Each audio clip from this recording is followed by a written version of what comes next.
50 Cent doesn't explode. He observes, documents, and waits. And if you cross him, the damage usually lasts longer than the beef itself. These are the people who found out. Mitchell Green, the man who stole from 50. By the early 2010s, 50 Cent had already survived rap wars, near-death experiences, and label politics. What mattered to him now was ownership, control, structure. One of his most serious ventures was Sire Spirits, the parent company behind Branson Cognac. Unlike many celebrity alcohol brands, this wasn't a licensing deal or a name-on-the-bottle situation. Cognac is one of the most tightly regulated spirits in the world. It can only be produced in a specific region of France, under strict agricultural and aging standards. One bad supplier can ruin the entire brand. 50 didn't speak French. He didn't have decades-long relationships with distillers, so he hired someone who did. Mitchell Green was brought in as director of brand management. His role wasn't symbolic. He was the middleman, the gatekeeper, the person responsible for negotiating supply deals, maintaining quality, and protecting Sire Spirits' interests overseas. Instead, Green protected himself. Behind the scenes, he created his own LLC and signed side agreements with the very distillers he was supposed to evaluate. Those agreements paid him agency fees on every bottle Sire Spirits purchased, money that never touched the company, money that went straight into his pocket. For more than 2 years, Green quietly siphoned off over $2 million. What makes this worse is intent. Green didn't accidentally exploit a loophole. He structured the deals, added non-disclosure agreements, and positioned himself so neither 50 nor Sire Spirits could easily see what was happening. This wasn't negligence. It was deliberate. The scheme didn't collapse because of internal audits. It fell apart because someone tried to extort Green by threatening to expose the fraud. Faced with losing control of the story, Green confessed. Sire Spirits fired him immediately and took him to court. The judge ruled decisively. Green was found guilty of fraud and breach of fiduciary duty. Sire Spirits was awarded over $6 million in damages, more than triple what had been stolen. Most executives would stop there. 50 didn't. He moved to seize Green's assets, including his home. Then he posted about it online. Not angrily, casually, joking about keeping the family photos on the walls as a theme. There was no shouting, no rage, just documentation. That moment established the pattern. Cross 50 financially, and the punishment won't be private. It will be remembered. Fat Joe, when beef costs real money. Before social media, rap beef had limits. Records, interviews, maybe a scuffle. 50 Cent erased those limits. The G-Unit vs. Terror Squad feud simmered for years, but it went nuclear at the 2005 VMAs. On stage, Fat Joe mocked 50, declaring how safe he felt in the building. The crowd laughed, cameras rolled. Backstage, the mood changed completely. 50 responded later that night with threats, and the feud escalated beyond music. What the public never saw was the fallout away from microphones. At the time, Fat Joe was in serious talks with Jordan Brand.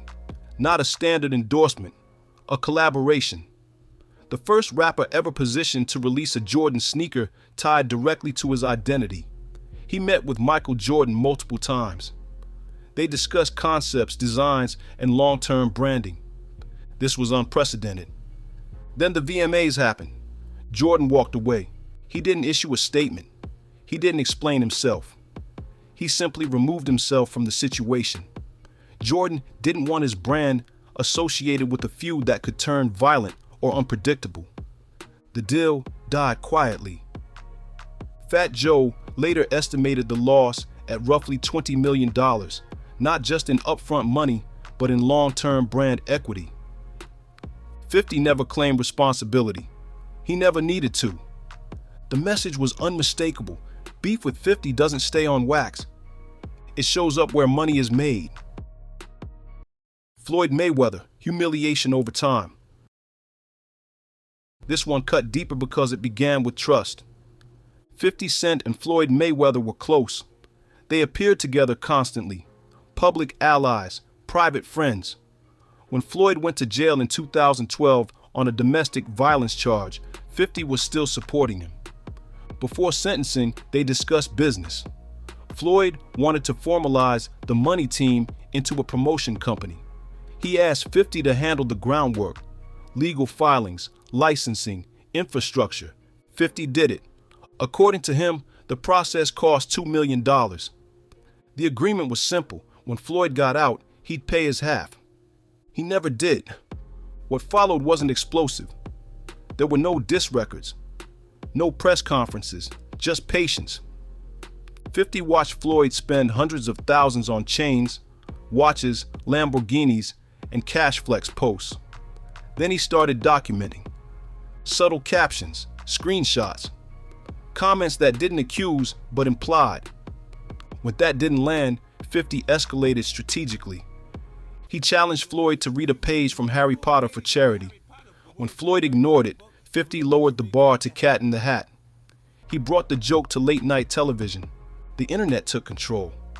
The damage wasn't financial. It was reputational. To this day, Floyd's intelligence is mocked more than his undefeated record is celebrated. The joke outlived the beef. Eventually, both men publicly downplayed the feud. They framed it as brotherly tension. They said it was over, but 50 never got his money. And the jokes never stopped. Madonna, the Instagram inflection point. By the mid-2010s, Instagram had become the main stage. Not interviews, not albums, screenshots. By this point, 50's account wasn't optional viewing. Blogs monitored it, fans refreshed it, celebrities watched it carefully. That's when Madonna entered the picture. After she posted a provocative photo online, 50 reposted it with a caption mocking her age and image. The internet laughed instantly. Madonna pushed back publicly, accusing him of humiliating others for attention and insisting she'd still be living better than him at his age. Something rare happened next. 50 apologized. It was brief. It was casual. And it never happened again for anyone else in this story. That moment mattered because it revealed the boundary and showed that 50 chose never to respect it again. Rick Ross, authenticity assassination. With Rick Ross, 50 Cent stopped joking. Ross had built his entire persona around kingpin mythology, drug empires, street power, a cinematic version of criminal success that felt larger than life. It wasn't just music, it was branding, and it worked. Ross looked untouchable. 50 went after the foundation. Instead of trading diss tracks endlessly, 50 did something more effective. He bought court transcripts and employment records, showing that Rick Ross had once worked as a corrections officer. Not rumors or internet speculation, but paperwork. In hip-hop, image is currency. Authenticity is the difference between a character and a lie. Once that information went public, everything Ross had built was forced into a new light. Lyrics that once sounded cinematic now sounded performative. Ross denied it. His camp pushed back. But denial didn't matter.